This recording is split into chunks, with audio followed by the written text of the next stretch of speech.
lords and ladies, I'm going to actually leave it up to you what I do for this competition. In that I ask you now, would you prefer a song or would you prefer a story?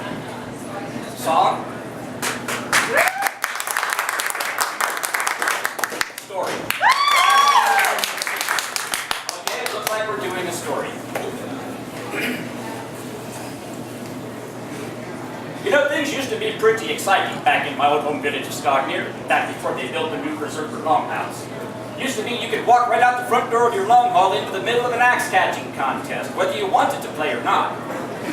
And everybody knew that Bjarke, he was the champion axe-catcher of the whole village. A lot of people didn't know why. You see, Norseman being, but Norseman is, Bjarke liked to go a Viking. The only problem was he wouldn't tell his wife Hildy when he was a-going and when he was a-coming back. So he'd walk in through the front door of the hall, Hildy, I'm home! And there goes the axe. Now, you know, Berserkers aren't known for being all that smart. He was smart enough to know not to throw it back. He wasn't really worried about whether she could catch it or not. He just didn't want to give her anything else to throw at it. So like I say, things have been pretty boring lately, so we decided we all wanted to go a Viking. So we all went down and climbed into Halfdan's longboat.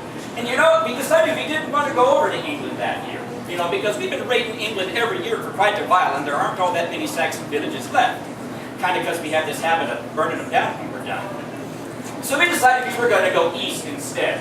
So we all got into the longboat, and we ended up over there in Novgorod. Boy, we was having a really good time over there, until some of the Berserks got bored and started teaching some of the locals how to play axe catching, and had to leave town pretty quick after that.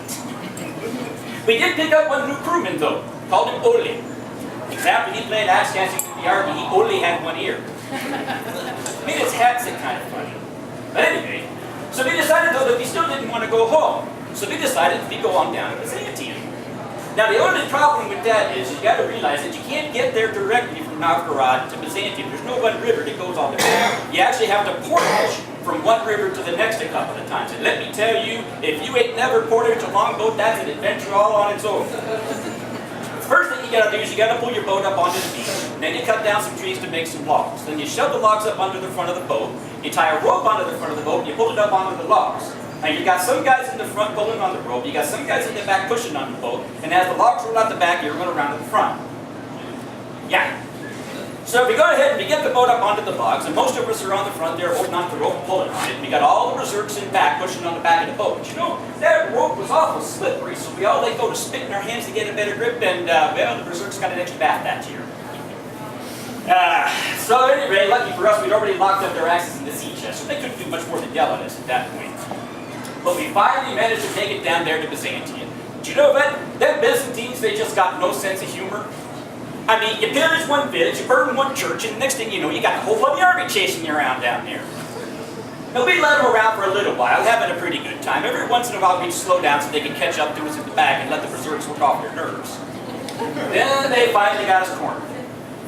Had us up on top of this hill, surrounded on every side. 5,000 of them and 200 of us. Had them right where we wanted them. We just turned the berserks loose and had a party for a little while.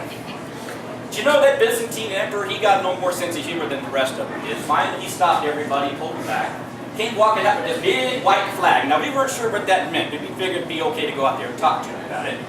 He says, you know, boys, you're mighty impressive. How'd you like to come work for me to be my personal bodyguard? I said, hey, you know, that sounds pretty good. What's the pay?